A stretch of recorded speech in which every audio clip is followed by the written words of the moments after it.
The text came at midnight. Just signed the papers to sell Chen Manufacturing. $40 million.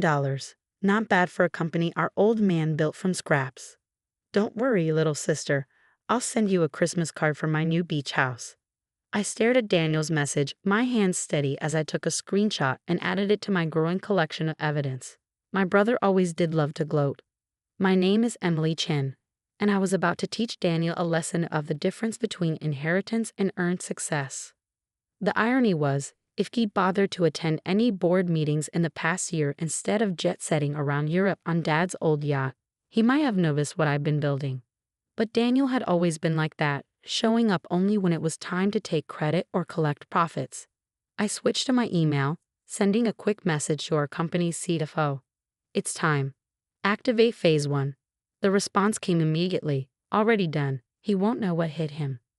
12 hours later, I sat in my office at Chen Manufacturing, watching the morning light filter through the floor-to-ceiling windows. This building, these machines humming in the background, the hundreds of employees arriving for their morning shift. It was all part of our parents' legacy. A legacy Daniel was trying to sell to the highest bidder. Mom and Dad had built this company from nothing after immigrating from China in the 1980s. They started in a tiny garage, Dad handling the engineering while Mom managed the books. By the time they died in a car accident last year, Chen Manufacturing was supplying precision parts to major automotive companies across 3 continents. My phone buzzed, a call from Rachel, my best friend since college and now our head of legal. Emily, you need to see this. Daniel just sent the preliminary sales agreement to the board. The numbers. They're not what he thinks they are. I smiled, opening my laptop. Send it over. The document appeared in my inbox moments later. There it was in black and white. Daniel's grandiose plan to sell our family's company to Titan Industries, a corporate giant known for buying family businesses and stripping them for parts. What my brother hadn't realized was that over the past year, while he was busy spending company money on luxury cars and younger girlfriends, I'd been quietly restructuring everything. Each board meeting he skipped, each document he signed without reading, brought me one step closer to protecting what our parents had built. Did you see page 17? Rachel asked, still on the line. The shared distribution clause? Yes, he still thinks he controls 51% of the company because he's the eldest son. Rachel's laugh was sharp. Should we tell him about the trust conversion? Not yet. Let him figure it out when he tries to close the deal. After hanging up, I walked through the factory floor, greeting employees by name. Unlike Daniel, who couldn't tell a laugh from a drill press, I'd spent every summer here since I was 16, learning every aspect of the business from the ground up. Dad used to say, success isn't inherited, it's earned. Daniel never understood that. He thought being the firstborn son entitled him to everything: the company, the respect, the legacy. He'd never bothered to learn the business, assuming it would simply fall into his lap. My phone buzzed again, this time with a message from Daniel. Board meeting tomorrow at 9. Try not to embarrass yourself when I announce the sale. I typed back, wouldn't miss it. That evening, I met with key members of our management team at my house. The same house where Mom and Dad had hosted countless company celebrations, where they taught me the value of treating employees like family. Everything's in place, reported Mark, our operations manager. The audit records, the trust documents, everything. And the employees? I asked. Sarah from HR smiled. They're ready. Every single one of them signed the statement. I looked around the room at these people who'd worked alongside my parents for decades, who'd watched Daniel's increasingly erratic behavior over the past year with growing concern.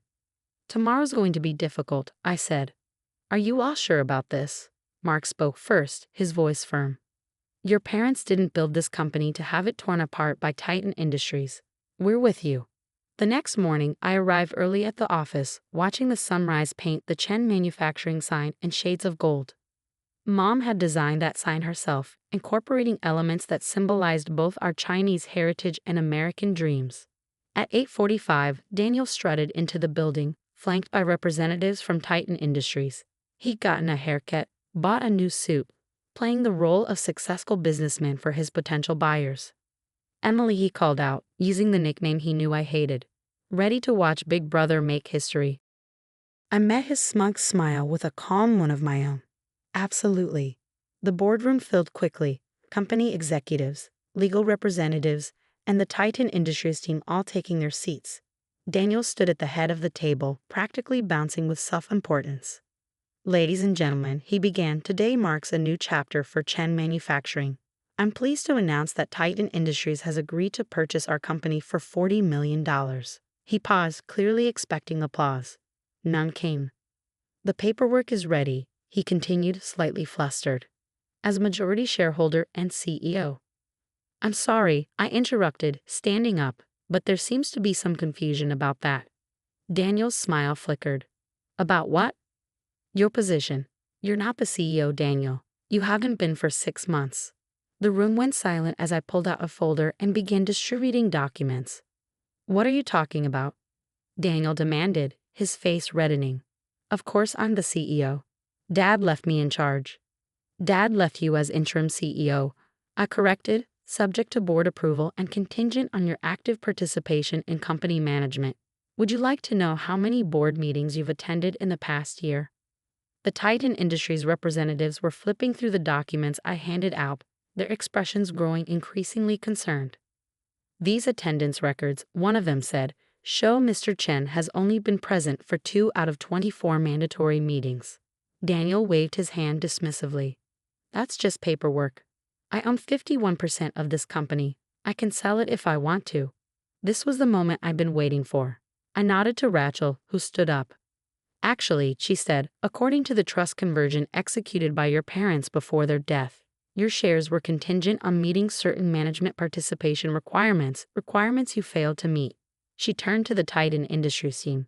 I'm afraid Mr. Chen no longer has the authority to negotiate this sale. Daniel's face went from red to purple. You're lying. This is impossible. I pulled out one final document, the trust agreement our parents had signed 2 months before their accident. They knew Daniel. They knew you'd try something like this. That's why they put safeguards in place. The Titan Industries representatives were already packing up their briefcases, making polite but hasty excuses. This isn't over, Daniel snarled, pointing at me. You think you can steal my company? No, Daniel. I think I can save our parents' company. There's a difference. As security escorted him from the building, I sat down in our father's old chair, feeling the weight of responsibility settle on my shoulders. Phase 1 was complete, but the real work was just beginning. My phone buzzed, a message from Rachel. Ready for Phase 2? I looked out at the factory floor, where employees were gathering, waiting to hear what would happen next. They trusted me, supported my plan, believed in my vision for the company's future. Yes, I replied. It's time to show everyone what Chen Manufacturing can really do. The media coverage started the next day. Family drama at Chen Manufacturing. CEO ousted in failed sale attempt. Read the headlines. My phone was flooded with calls from reporters, all wanting to know how the quiet younger sister had outmaneuvered her flashy brother. I ignored them all, focusing instead on the message that had just arrived from Daniel's lawyer. Our client contests the validity of the trust conversion. Prepare for legal action. I forwarded it to Rachel, who responded immediately. Let him try. Your parents made everything ironclad. The next few weeks were a blur of activity. While Daniel waged his legal battle, I concentrated on strengthening the company. Every morning, I arrived before sunrise, just like Dad used to do. Every evening, I was the last to leave, reviewing contracts, meeting with team leaders, learning everything I could about where we could improve. You don't have to do everything yourself, Mark said one night, finding me still at my desk at 9 p.m. That's what got Daniel in trouble, thinking he had to be the one in control of everything. I looked up from the production reports I was reviewing. I'm not trying to control everything. I'm trying to understand everything. There's a difference. And there was.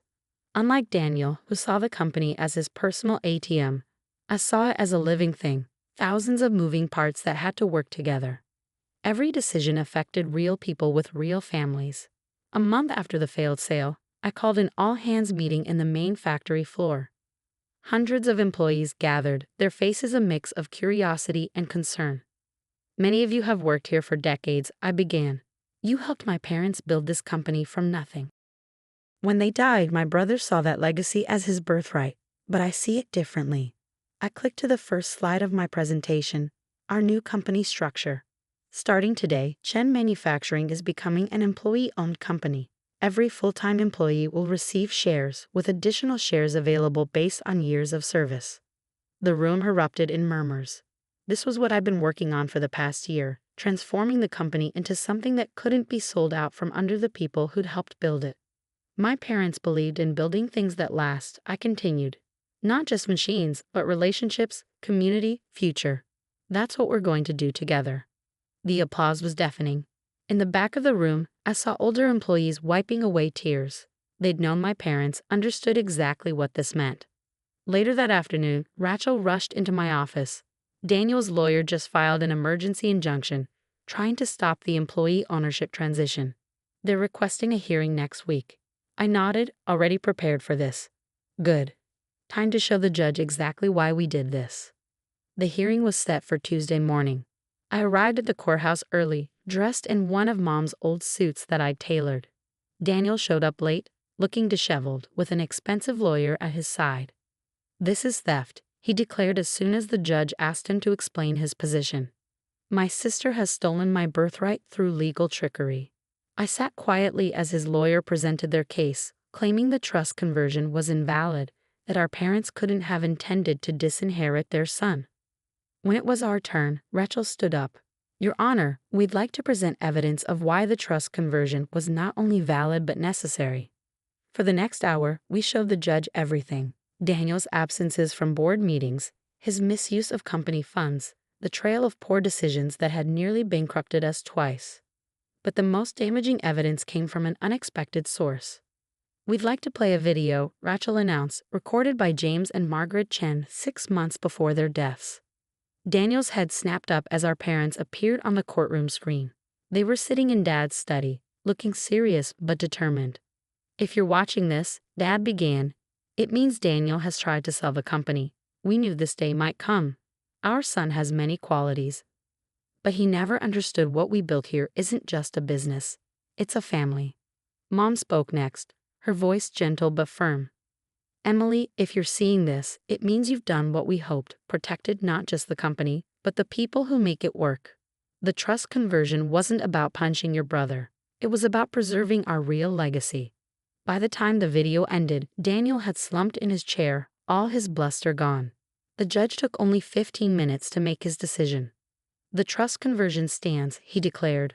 Furthermore, Mr. Chen's claims of theft are dismissed with prejudice. Outside the courthouse, Daniel caught up to me. You've ruined everything, he spat. I could have made us rich. I turned to face him, really looking at my brother for the first time in months. We were already rich, Daniel, not just in money, but in what Mom and Dad built. You just never saw it. So that's it? I get nothing. You get exactly what the trust stipulates, a living allowance, contingent on you seeking employment and counseling. The choice is yours. He stormed off, but I noticed his shoulders were slumped, defeated. For the first time, he looked less like the entitled heir and more like a lost son. Back at the factory, the transformation was already underway. Employee owners walked with new purpose, offering suggestions, taking initiative. We landed 3 major new contracts in the first month alone. 6 months later, I stood on the factory floor again, this time celebrating our most profitable quarter ever. The employee ownership program had energized everyone, leading to innovations and efficiencies we never imagined. Your parents would be proud, Mark said, watching the celebrations. They'd be proud of all of us, I replied. That evening, as I was leaving the office, I found an unexpected visitor waiting in the lobby. Emily, Daniel said, I've been in therapy, trying to understand everything. I waited, letting him find the words. I never saw it, what Mom and Dad were really building. I just saw the money, the status. But watching what you've done here, he gestured at the bustling factory beyond the windows. I get it now. What do you want, Daniel?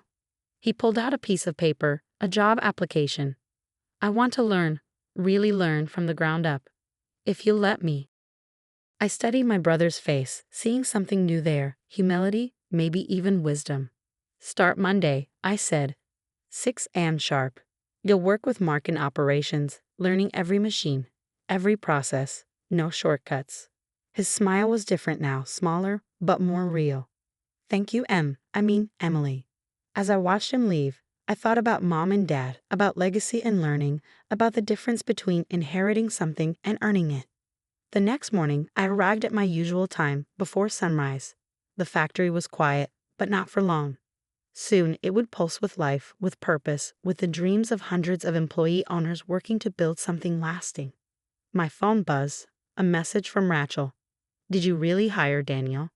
"Everyone deserves a chance to earn their place," I replied. "Even him." And that was the real lesson, wasn't it?